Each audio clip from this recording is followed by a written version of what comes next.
তাহলে পুরা দুষ্টা ছাপাবে আমাদের দলের উপরে, যে দল ভালো কাজ করে না। মানুষ কিন্তু দলকে দীক্ষা ভোট দিছে, তারেক রহমান সাহেবকে দীক্ষা ভোট দিছে, বিএনপিকে দীক্ষা ভোট দিছে। আজকে ব্যর্থতা কিন্তু বিএনপির উপরে 1 মিনিটে চলে আসবে। আজকে যে যত কথাই বলুন, আমাদের প্রশাসনের বাইরে ওনারা আছেন আমাদের সহযোগিতার জন্য। কালকে উনি আরেক জায়গায় ট্রান্সফার করে, উনি এসিলেন্ট সাহেব এখানে বসতো, বারবার ওনার কথা মনে পড়তেছে। আজকে এসিলেন্ট আরেকজন এসিলেন্ট চলে আসছে, আজকে ইউনো সাহেব আসছে, আগে একজন ইউএসএফ না ছিল, আপনাদের চোখের সামনে উনি চলে যান। ওনাদের তারপরে ওনারা যেভাবে আন্তরিকভাবে কাজ করতে চান, ওনাদেরকে ধন্যবাদ দিন। প্রথমে আমি বলবো যে আপনারা যারা দল করেন, দলে যারা বিশ্বাস করেন, বিপুল ভোটের মাধ্যমে দলকে পাশ করাই চান, আপনাদের দায়িত্বটা সর্বপ্রথম। আমরা যদি ব্যর্থ হই তাহলে আমাদের সরকার ব্যর্থ হবে, আর সরকার ব্যর্থ হইলে মানে আমাদের আর কি অস্তিত্ব আছে? আমরা তো সবাই বিএনপি করি। এখন শ্রমিক সংগঠন যারা আছে তারাও কিন্তু রিলেটেড বিএনপির সাথে। আগে যে শ্রমিক সংগঠন ছিল তারা আওয়ামী লীগের সাথে সম্পৃক্ত ছিল, এখন যে শ্রমিক সংগঠন গুলা সেটা কিন্তু বিএনপি অঙ্গ সংগঠন বা সহযোগী সংগঠন আমরা বলতে পারি। তো আমার কথা হলো আমাদের সবাই দায়িত্ব আছে এখানে, লিঙ্ক আপ, আমরা একজনের আরেকজনের লিঙ্ক আপ। আজকে শ্রমিক সংগঠনের কোনো সমস্যা হলে আমরাই তো বেড়ে দিতে হবে, আমাদের সমস্যা হলে ওনারা আসতে হবে, তাই আমরা সবাই অঙ্গাঙ্গিভাবে জড়িত। তো ব্যর্থতার দায় কিন্তু আমাদের উপরে পড়বে। আমরা এইটার বাস্তবায়নের জন্য এখন ব্যবস্থা নেওয়া আমাদের। জামাতে ইসলাম, এনসিপি ওনাদের দায়িত্ব না, ওনারা চাইব যে আমাদের যদি দুষ ত্রুটি তুলিয়া পাবলিক কাছে দেখানো যায় তাহলে তারা একটা ভালো পজিশনে আসবে। বিষয়টা এরকম না। একটা জিনিস দেখেন, আমার সাংবাদিক ভাইদের প্রতি আমি বলবো, এখানে আপনাদের মাধ্যমে আমি শ্রীমঙ্গলের সকল সাংবাদিক ভাইদেরকে জানাইতে চাই, যারা এখানে আসছেন তাদের মাধ্যমে আপনারা দেখেন, আমার কমলগঞ্জে একটা মহিলা নতুন চাকরি দিছে, আপনাদের যে পশু কি বলে এখানে, ওই যে ছাগলটা বলতে প্রাণী সম্পদ ইয়েতে, সে আসে প্রথমে আমার ব্যবস্থা, অনেক অল্প বয়সের মেয়ে, ভালো মেয়ে, তাকে জবরদস্তি করিয়া 12টা ছাগল চিনতে নিয়ে গেছে, আরেকজন জোর করে নিয়ে গেছে। ছাগল পাবে তৃণমূলের লোকরা, আসিয়া নিয়ে গেছে। আচ্ছা, তারপরে আরেকজন সাংবাদিক নামদারি আসিয়া বলছে যে তুমি কি করছো, আমার খাতা দাও, এইটা দাও। বেচারি বিতৃষ্ণা হইয়া চাকরি ছাড়িয়া চলে গেছে। এখন এই জায়গায় আমার কোনো অফিসার নাই, তাহলে ক্ষতিগ্রস্ত কে হয়েছে? আমি না আমার জনগণ? আমরা সবাই ক্ষতিগ্রস্ত হয়েছি না? দায় কার? বিএনপি। বিএনপি এটা প্রোটেকশন দিতে পারে নাই। এখন আমাদের এখানে আমাদের মেডিকেলের অফিসার আছেন, ইউএইচএফও, আমার কমলগঞ্জের ইউএইচএফও নাই। আজকে দীর্ঘদিন আমি মন্ত্রণালয়ে দৌড়াইতে দৌড়াইতে পদটা আমি পূরণ করতে পারতেছি না, কারণ শর্ট আছে বিভিন্ন জায়গায়। এখন যে আছে তারে যদি আমাদের সাংবাদিকরা বিভিন্ন প্রক্রিয়ায় বিভিন্নভাবে হয়রানি করে তাদেরকে যদি বিদায় করিয়া দেন তাহলে আপনারা ক্ষতিগ্রস্ত হইবেন। হসপিটালে কারা যায়? আমাদের বাগানের লোক, গরিব মানুষ, এলাকার গরিব মানুষ যায়। আমি আপনি তো যে কোনো জায়গায় গিয়ে চিকিৎসা করতে পারি, কিন্তু এখানে তারা চিকিৎসা পায় বিনা পয়সায়, সরকার সুবিধা করে দিয়েছে। আপনারা শুনছেন এই সরকার 101 আসন বিশিষ্ট করে দিবে, এটাও আপনাদের সুবিধা হবে। আপনারা সাংবাদিকরাও তো জনগণের এলাকার বসবাসকারী, আপনি তো বাইরের কেউ না। তাহলে আজকে যদি আপনারা আমাদের অফিসারকে এইভাবে বিব্রত করেন তাহলে তো তারা চাকরি ছেড়ে চলে যাবে। ক্ষতিটা কার হবে? আমরা তো যাইতে পারবো না। আপনি পারবেন স্বামী ভাই এলাকা ছাড়িয়ে দিতে? আপনি এই এলাকার বসবাসকারী, বিএনপি এখানে বসবাস করিয়া বিএনপি বিপুল করে বাস করছে। আজকে জন আকাঙ্ক্ষা, মানুষের ইচ্ছা আকাঙ্ক্ষা আমাদের প্রতিফলন করাইতে হবে, নাইলে আগামীতে আপনি ভোটের জন্য যাইতে পারবেন না। এখনো সামনে স্থানীয় নির্বাচন, তারপরে উপজেলা নির্বাচন, পৌরসভা নির্বাচন, অনেকগুলো আছে। আজকে আপনারা কি নিয়ে ভোট চাইতে চাইবেন মানুষের কাছে? 4 মাস হয়ে গেছে, 5 মাস হয়ে গেছে সরকারের, আপনারা যানজট নিরসন করতে পারেন নাই। সবাই অনেক কথা বলছেন, আমি ধন্যবাদ দিই সবাইকে, আপনারা ভালো ভালো কথা বলছেন, কিন্তু কার্যকারিতা আমরা যে আইন বানাইয়া দিব, আমরা চিন্তা ভাবনা করি আইন বানাইয়া দিব, এখন হুট করে কিছু বলা যাবে না। তবে যারা বাস মালিক আছেন আমি তাদের প্রতি অনুরোধ করব, আপনারা আপনাদের ব্যবসা করবেন। আমি টার্মিনাল এবং একটা 5 তলা বিশিষ্ট মানে কি বলে এখানে পার্কিং, এই শহরের কোনো একটা জায়গায় আমি চেষ্টায় আছি, এবং ধনালয় থেকে আমার কথা হয়েছে একটা পার্কিং এর আমি ব্যবস্থা করব, যে যারা এই বাজারে ব্যবসা বাণিজ্য করে তাদের হুন্ডা, ছোটখাটো গাড়ি এইগুলি যাতে এখানে রাখতে পারে এই একটা ব্যবস্থা আমি করতেছি। আর টার্মিনালের জন্য তো আপনারা দেখছেন আমি ক্ষমতা আসার সাথে সাথেই আমি আগের ইউনো সাহেবকে নিয়ে গেছি, উনারও নিয়ে গেছি, আমরা জায়গার সন্ধান করছি। জায়গা এটা সহজ কথা। আপনি দেখেন 17 বছর, গত 17 বছর এক লোক 35 বছর শাসন করিয়া গেছে, আপনারা ভোট দিচ্ছেন বা জুড়ে হয়েছে, কিন্তু সে 1 বছর মানে 35 বছর এমপি ছিল, সে একটা বাস টার্মিনাল করে জানি এত বড় একটা সুন্দর শহরের ভিতরে। তো আপনারা সেই জিনিসগুলা দেখেন। আর আপনারা আমি 4 মাসে আইছি, 4 মাস 5 মাসের মধ্যে আমার বাস টার্মিনাল করতে হবে, অনেক কিছু করতে হবে, আমার কাজ আছে। আমি অলরেডি আমার যে ওসি সাহেব বললো এআই ক্যামেরার ব্যাপার, আমি অলরেডি পরামর্শ করতেছি। আর আপনারা যেভাবে বলতেছেন যে এই রাস্তা বন্ধ করে দেয়, ওই রাস্তা খুলে দেয়, এটা এভাবে হবে না। আমি একজন ওনার মাধ্যমে একজন ইঞ্জিনিয়ার, ট্রাফিক নিয়ন্ত্রণের একজন ইঞ্জিনিয়ার আমি, আমাদের ঢাকা শহরেও অনেক বিষয়গুলো ওনারা করছে, করার পরে যানজট 50% যানজট কমে যাবে। আর এআই ক্যামেরা যদি সরকার থেকে না আনতে পারি আমরা, আমাদের অনেক ব্যবসায়ীরা আছে, সবাই সাহায্য করবে। আমি এআই ক্যামেরা আনলে ছিনতাই, চুরি, ডাকাতি সব বন্ধ হবে। আমি সকল ব্যবসায়ীদের থেকে বা যারা মানে আছে মানে যারা আর্থিকভাবে সচ্ছল তাদের থেকে সাহায্য নিয়ে আমি ব্যক্তিগত উদ্যোগে এআই ক্যামেরার ব্যবস্থা করছি বন্ধরে। আর যে সিএনজি বা এইসব বিষয়ে আমাদের ইউনিয়নের মধ্যে অনেক সুন্দর সুন্দর জবাব আপনাদের দিচ্ছে, ওনার জবাবের আলোকে ওনারা প্রশাসনিক লোক আমাদের থেকে ওনারা বেশি বুঝে। এই জিনিসটা আমাদের সবাই ভিতর থেকে মানে অহংকারী ভাব সরাইয়া দিতে হবে, সরাইয়া দিতে হবে যে ওনারা এটার উপরে ট্রেনিং করছে, উনি ট্রাফিকের উপরে ট্রেনিং করছে। আমি যদি ট্রাফিকের উপরে মাত্র মনে করতে যাই এটা ভুল হবে। কারণ আমাদের হযরত মুহাম্মদ ইসলামের কাছে এক লোক আসছিল যে আমার বাচ্চাটা চকলেট খাওয়া বন্ধ করাইতে পারবে, তো উনি নিজেও চকলেট খাইত। আগে উনি চকলেট খাওয়া শেষ করছে, বাদ দিছে, ওনারা কইছে যে তুমি 3-4 দিন পরে আসো। উনি চকলেট খাওয়া নিজের থেকে শেষ করছে, করার পরে তার ছেলেদের নির্দেশ করছে তুমি খাইও। কিন্তু উনি প্রথমেই বলতে পারতো এই তুমি চকলেট খাইও না, কিন্তু আগে আমরা নিজেরা দেখতো। আমরা যদি প্রশাসনের বিরুদ্ধে লাগিয়ে যাই, প্রশাসন থাকবে না। আমি আপনি তো যাওয়ার জায়গা না, আমাকে ভোটের জন্য আবার মানুষের কাছে যাইতে হবে, দরজা দরজা ব্যবসার জন্য যাইতে হবে। আমার এখানে যদি পর্যটন না আসে কে ক্ষতিগ্রস্ত হবে? ইউনো সব ক্ষতিগ্রস্ত হবে। ইউনো সব তো সরকারি লোক, উনি আজকে এখানে আছে, কালকে সুনামগঞ্জ চলে যাবে, পরশুদিন হবিগঞ্জ চলে যাবে, আরেকজন এখানে আসবে। তো আমরা যদি উনাদেরকে মহব্বত না করতে পারি, উনাদের সাথে সম্পর্ক তৈরি করতে না পারি, তো উনারা বলবে যে আমার কি টাকা করছে।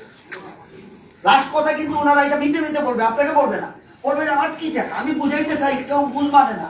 তো এখন দেখেন আপনারা আমার দলের লোক যারা আছেন, একবার প্রত্যেককে আমি বলবো আপনারা এই বিষয়ের উপরে সজাগ দৃষ্টি দেন। ব্যর্থতা কিন্তু আমাদের হবে। আমরা যদি মনে করি যে যা ইচ্ছা হোক প্রশাসনের প্রশাসনের দোষ শুরু করে দিলাম, আইআইপি এর দোষ, ইঞ্জিনিয়ারের দোষ, এইগুলি করলাম, লাভ কি হবে? একটা লোক বিধ্বস্ত হয়ে যে উনি আমাকে বলছে ওই দিন, ভাই আমি আর এখানে চাকরি করবো না, আমার অন্য জায়গায় ট্রান্সফার করে আছে। আমি কই তাহলে এই জায়গায় আমি আরেকজন খুঁজে দেয়, সহজে তো আনতে পারতেছি না। আমাদের তো ডাক্তারের সমস্যা, দেশের শর্ট আছে। এখান থেকে আবার দেখেন অনেক ডাক্তার আসলে বেতন এখান থেকে নেই, কিন্তু ইয়েতে ডেপুটেশনে নিয়ে যায় মৌলভীবাজারে, ওইখানে এখানে বিভিন্ন জায়গায়, তার কাছে শর্ট আছে। তো যাই হোক, আমরা সবাই সম্মিলিত প্রচেষ্টা দরকার। আমি SMS বাস যেটা আছে আমি বলবো, আমরা এখন কোনো নির্দেশনা দিচ্ছি না, আমরা আপনাদেরকে পরামর্শ দিচ্ছি। যারা বাসের ব্যবসার সাথে জড়িত, আপনারা শহরের বাইরে 3 মাসের মধ্যে চেষ্টা করেন। ব্যবসা আপনি করবেন, আপনার স্ট্যান্ড আপনি বানান, যেহেতু সরকারি স্ট্যান্ড নাই সকল বাস যারা আছে, এবং SMS বাসকে আমি বলবো আপনারা আমার শহরের উপর দিয়ে ওইদিকে না গিয়ে আপনারা মৌলভীবাজারের মধ্যে সীমাবদ্ধ, এর মধ্যে সীমাবদ্ধ থাকে, মৌলভীবাজার রোডের মধ্যে একটা জায়গা আপনারা বাইক করেন, ওই জায়গা থেকে আপনারা ঘুরে গেলেন, আমার শহরের মধ্যে কিন্তু ঘুরে যেতে পারবেন না। আর যারা হবিগঞ্জে বাস আছে যেটা বাইপাস হয়ে চলে যায়, সেটার জন্য আমরা বাইপাসের ব্যবস্থা করতেছি। আপাতত তারা যাবে, কিন্তু তারা তো স্টপিং দেন না। আপনারা এমন কাজ করছেন SMS আলাদা যে বাস থেকে এখানে প্যাসেঞ্জার যাইতে পারবে না, এখান থেকে কোনো প্যাসেঞ্জার হবিগঞ্জে বাসে যাবে না, শুধু আপনাদের বাসে যাবে। এই ধরনের কর্মকাণ্ড করে রাখছেন আপনারা। যাই হোক, আমি এই বিতর্কে এখন জড়াইতে চাই না। আপনারা আপনাদের বাস আমাদের শহরের উপরে না নিয়ে হবিগঞ্জ মৌলভীবাজার রোড থেকে ঘোরানোর জন্য আমি পরামর্শ দিচ্ছি, আপনারা চিন্তা করবেন। তার তড়িৎ কিছু নাই, সবাই যার যার স্বাধীনতা আছে, অধিকার আছে। আপনারও প্যাসেঞ্জার নেওয়ার অধিকার আছে, প্যাসেঞ্জারেরও আপনার বাসে যাওয়ার অধিকার আছে। আর হবিগঞ্জের বাস যেটা শুধু শ্রীমঙ্গল পর্যন্ত আসবে, তাদেরকে আমি বলবো হবিগঞ্জের দূরে, অর্থাৎ পল্লী বিদ্যুতের পার হইয়া অথবা প্রয়োজনে ওই যে হেলাল পেট্রোল পাম্প ওখানে বড় রাস্তা আছে, ওইখান থেকে ওনারা ওইদিকে যাত্রী নামাইয়া ওইদিকে চলে যাবে। শহরের উপর দিয়া শুধু যে বাস ঢাকা টু সিলেট যাবে সেই বাস শহরের ভিতর দিয়ে চলাচল করবে।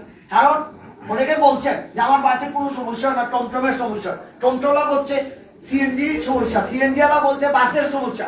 আমি এটা ভাই শুনতে চাই না। কারণ বাস যখন সিলেটি বাস যখন আসে সিলেট থেকে, আমি এরা পরিবহনের কথাই বলি, সিলেট থেকে আসে একটা বাস প্যাসেঞ্জার নামার জন্য ঢাকার দিকে দাঁড়াইয়া থাকে, ঠিক তখনই আরেকটা বাস এই দিক দিয়ে আসে প্যাসেঞ্জার নামানোর জন্য দাঁড়াইয়া থাকে। তো দুইটা বাস যদি এই ছোট্ট রাস্তার দুই সাইডে দাঁড়াইয়া থাকে তো কি থাকলো?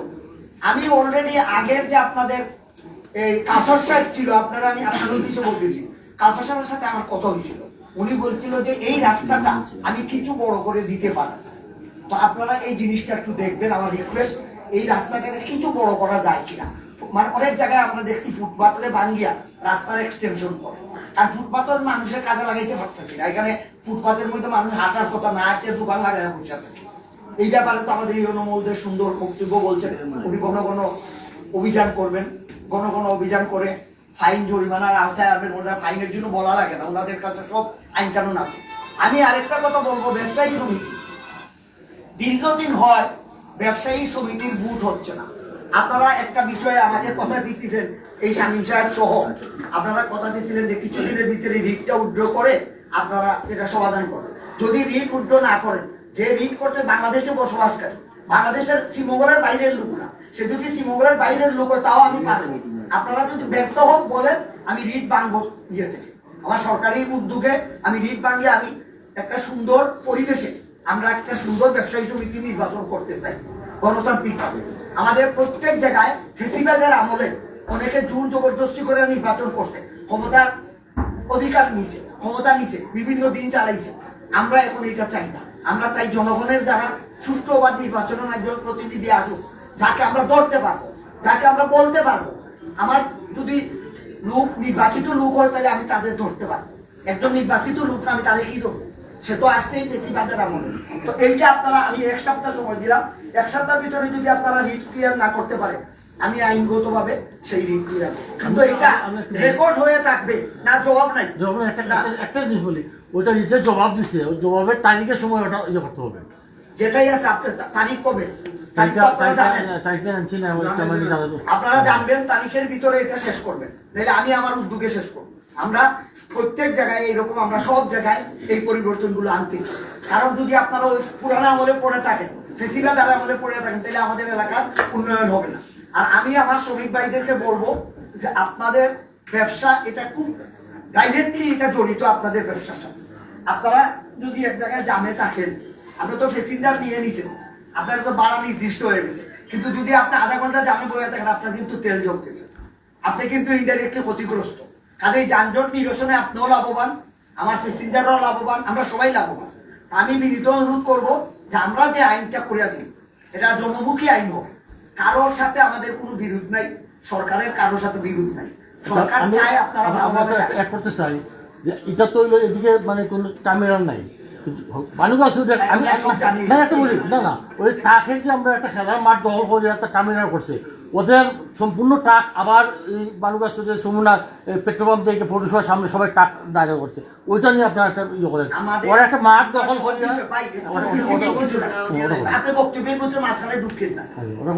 কিছু না। আমরা বলছি যে আমাদের ট্রাফিক আইনের মাধ্যমে ট্রাফিক থেকে পরামর্শ নিয়ে আমাকে এই সবগুলো বিষয় দেখতে, এখানে একটা আমার মতো এটা করিলাম, আমার মতো ওইটা করিলাম, এইভাবে হবে না। এই জন্য আমরা এখন কোনো ডিক্লারেশন দেই নেই, আমরা ডিক্লারেশন অনেক চিন্তা ভাবনা করে দেব। তবে আপনারা মনে মনে প্রস্তুত থাকেন যে ডিক্লারেশনটা আমরা দিব আইনগত ভাবে সেটা আপনাকে মানিয়ে নিতে হবে।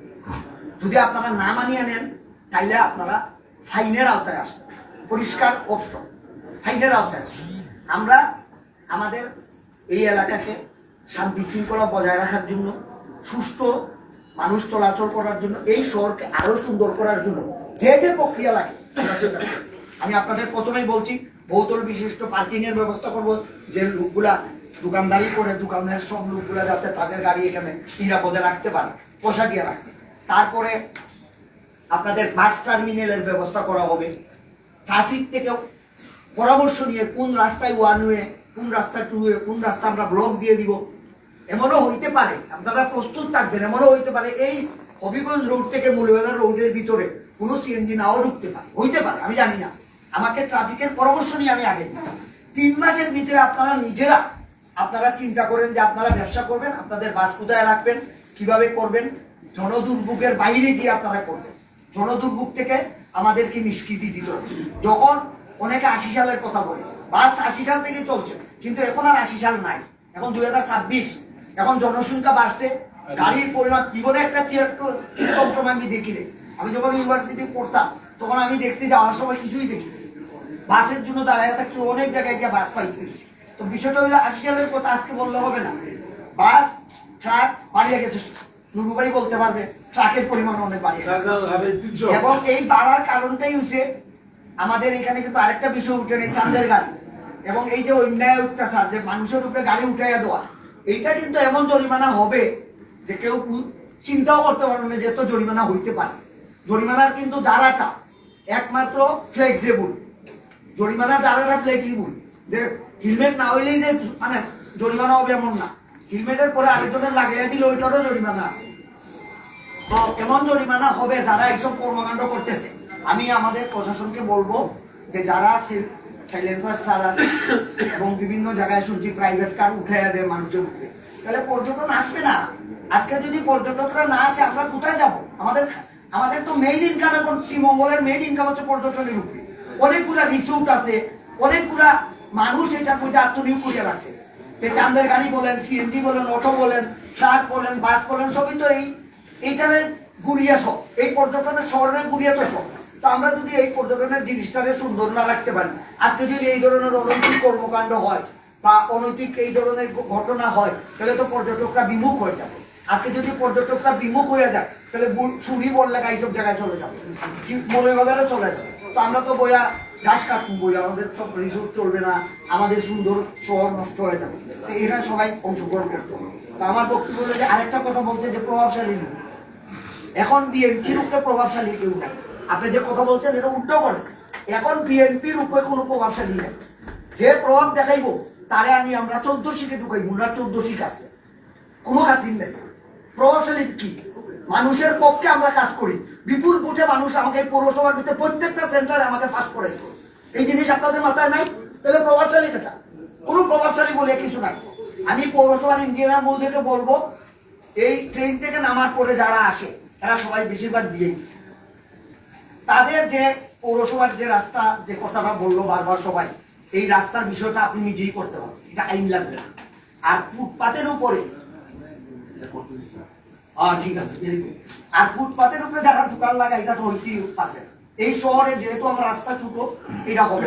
তো আমি আপনাদের জন্য যে বিষয়গুলো করতেছি সেটা হইলো, আমি আমার বিএনপিকে আমি রিকোয়েস্ট করব, অনুরোধ করব, আমার অধিকার বিএনপির উপরে বেশি, আমার প্রশাসক পরে, আমার বিএনপি এখানে থাকতে হবে। কেউ না কেউ কমিশনারের দাঁড়াবে, কেউ না কেউ উপজেলায় দাঁড়াবে, পৌরসভায় দাঁড়াবে, বিএনপি তো দাঁড়াবে না, কি অন্য আমরা কি অন্য কাউকে সমর্থন করবো? বিএনপিকে সমর্থন। তা আপনাদের কিন্তু অনেক দায়িত্ব, আপনাদের মানুষের কাছে ভোটের জন্য যাইবেন, কি নিয়ে দেয় কইব ভাই তুমি তো এখন পর্যন্ত ময়লার বাগানটা ছড়াইতে পারলাম না, তুমি তো এখন পর্যন্ত যানজটটা নিরসন করতে পারলাম না, আপনি তো এমনি ফিল করে বাঁচবেন। তা আমার সরকারের পক্ষ থেকে আপনাদের নির্দেশনা হইল, আপনারা সবাই সম্মিলিতভাবে এলাকারে সুন্দর রাখার জন্য যা যা করণীয় আপনারা করবেন। আপনাদের পাশে আমরা আছি, আমার প্রশাসন সবসময় থাকবে। এবং প্রশাসনের পাশে এই যে কথাটা যে এই হইল না, প্রশাসন এই করে লইছে, এইসব চলবে না। কেউ এই যে 1 মিনিটে আন্দোলন লইয়া বেরিয়ে যায়, মানববন্ধন করিলে কি লাভ হয়েছে? মানববন্ধন করিয়া কি পাইয়া গেছে? এই যে এখন রিপোর্টে দেখা গেছে আন্দোলনের নামে যে মানববন্ধন করছে, বেটা রিপোর্টে দেখা গেছে এই ধরনের কোনো কর্মকাণ্ডই করবে। তা মানববন্ধন করি আরেকজনই দেখান, শহীদ করে একটা ছেলে জাম্বুরাও চড়া, এটা ওই খারাপ লোকের লয়ে চলে, সে এবারে উস্কানি দিয়ে ওনার কাছে পাঠায় রাস্তা দিল, জাম্বুরাও চড়া রাস্তা। গত 40-35 বছর একটা সরকার ক্ষমতায় ছিল, সেই সরকারের আমলে এই রাস্তা হয় নাই। এখন আমরা আইছি 5 মাস রাস্তা ওনারে দিলেই তো বিরিয়ানি সব ওনার বাসাতে আনবে। আমার কাছেও আইসি, আমি বলছি ভাই ধৈর্য ধরো, রাস্তা তো অবশ্যই হবে, এটা তো তারপরে বরাদ্দ কিন্তু হয়ে গেছে, এরপরে মানববন্ধন করছে। আমি বলবো বরাদ্দটা স্টপ করিয়া রাখো, এই শহীদরা আনেন আপনার কাছে, শহীদের জিগান যে তুমি এইসব কর্মকাণ্ড থেকে যদি বাদ না ধরতে তোমার এলাকার কাজ হবে না। পরিষ্কার তুমি কি করবো? মানববন্ধনে করে দিব? মানববন্ধন 1 সেকেন্ড, মানববন্ধন 1 সেকেন্ডে এইগুলি উস্কানি দিতেছে বিরোধী দল। এই সরকারকে আপনারা মনে রাখবেন, আপনারা সামিল সংগঠন বিএনপি যারা আছেন, আমাদের দলীয় লোক যারা আছে, আপনারা মনে করেন যে এটা বিরোধী দল উস্কানি দিচ্ছে। আমাদের এখানে ওয়াইসি মঙ্গলের ভিতরে 2-1টা চক্র আছে, এগুলি আমি ধরে নিব রিসেন্টলি। এরা বইয়া বইয়া উস্কানি দেয় যে এই সরকার ব্যর্থ হোক, এই সরকার বাদ হোক, আজি মুজিবরে ব্যর্থ করিয়া দিই। আমি বুথে নির্বাচিত হয়েছি, এত সহজে আমাকে দক্কা দিয়ে ফালাইতে পারবে না। আমি জবরদস্তি নির্বাচিত হইনি, আমি হালাল ভোটে নির্বাচিত হয়েছি। এটা আমাদের আপনাদের মাধ্যমে তাদেরকে আমি জানাইয়া দিই যে কুচক্র করিয়া আর ষড়যন্ত্র করিয়া কোনোদিন পার পাইব না। একসময় আমরা ঠিকই ধরি, অনেকেই দেখছি আমার সাথে অনেকেই যুদ্ধ করছে, কিন্তু যে আমি সৎ পথে ছিলাম আল্লাহ আমাকে যুদ্ধে জিতেছে। বাকি যুদ্ধ যেটা 2-3 জনে মিলিয়ে যেটা করতেছে না হাতে গোনা, তাদেরকে কিন্তু আমি ঘরে বসে আছি, বাইরে দিতে পারবো না, নিলে 14 শিখে দিতে আছে। পরিষ্কার আমার কথা, আমি কোনো খাতির এই বিষয়ে করবো না। আমার কথা হলো আমরা শৃঙ্খলভাবে থাকতে চাই। আর অনেকে যেমন এই কয়েকদিন আগে একটা ঘটনা আমি আজকে পাইলাম যে একটা দোকানদার, সে হিন্দু, বলতেছে ভাই অত্যাচারে আমি দোকান বেচা বানাইতেছি কম দামে। কেন তুমি বেচবা? হয় ভাই আমার দোকান দখল করার জন্য এই ফোন দে, ওই ফোন দে, ওই ফোন দে। এই জিনিস যদি হয় আমি দলের লোককেও ক্ষমা করবো না, কোনো লোককে ক্ষমা করবো না। আমার রেলওয়ে ইন্সপেক্টর নাকি ফোন দিছে যে তুমি দোকান খালি করে রাখো। এবারে হিন্দু লোক দিকে তার দোকান খালি করবে, আমার দোকানটা খালি করেন তো, কার ক্ষমতা আছে দেখি। আমি এই ধরনের কোনো প্রশ্রয় দিব না। আমাদের এই শ্রীমঙ্গলে 60% লোক হিন্দু। আমরা যদি আজকে হিন্দুদের সাথে বা অন্য ধর্মের লোকের সাথে যদি আমরা এই ধরনের কর্মকাণ্ড করি, তাহলে আমরা কোথায় গেলাম? তাহলে আমরা কেন বলি যে শ্রীমঙ্গল শান্তির শহর? কেন বলি যে আমরা সম্প্রীতির শহর? এগুলি কি মুখে খালি বলি? কোনো অবস্থায় আমাদের দুর্বল যারা আছে তাদেরকে সবল করতে হবে, তাদের পাশে আমার বিএনপির লোক দাঁড়াইতে হবে। আগামীতে পূজা আসতেছে, আমি অনুমোদনকে বলবো আমার এই 2 এলাকায় অনেক পূজা মঞ্চ হবে। আপনি এখন থেকেই আমার ডিসি সাহেবের আলাপ করে বা প্রয়োজনে আমি খাদ্যমন্ত্রীর সাথে কথা বলবো, আমার প্রত্যেক পূজা মঞ্চের জন্য একটা স্পেশাল বরাদ্দ আপনাকে ব্যবস্থা করে দিতে হবে। আর আমরা সবাই তাদেরকে সুন্দরভাবে, যেভাবে আমরা ঈদ উদযাপন করি, ঠিক এইভাবে আমরা যারা হিন্দু আছে তাদের পূজার সাথে আমরা জড়িত থাকবো। আমরা তাদের বিশাল ভূমিকা, তারা নিরীহ, তারা কিন্তু উশৃঙ্খলতার মধ্যে নাই। আপনি হিসাব করে দেখেন, থানায় গিয়ে দেখেন যে যত ধরনের ক্রাইম তাদের মধ্যে সেটা নাই। এই ধরনের একটা শান্তি শৃঙ্খলার মানুষকে যদি আমরা আগলে বুকে ধরিয়া না রাখতে পারি, তা আমরা কোন শহরে বসবাস করি? আমি এইটা বলবো, কখনো হিন্দু সম্পত্তির দিকে কেউ লোক দেখাইবেন না, ন্যায়সঙ্গত ভাবে থাকবে। ন্যায়ের বাইরে যাবেন, কাউকে রেহাই করা হবে না, সে যে দলের লোকই হোক আর বাইরের লোক হোক। আর এখন আমরা প্রভাবশালী, আমি বলবো আমার দল বিপুল ভোটে সরকার গঠন করছে, এখন প্রভাব আমাদের মধ্যে। আমরা ভালোভাবে প্রভাব খাটাই দুষ্কৃতিকারীদের বিরুদ্ধে, অন্যায়ের বিরুদ্ধে। এটা হলো কথা। তো আমি আমার বক্তব্য শেষ করব।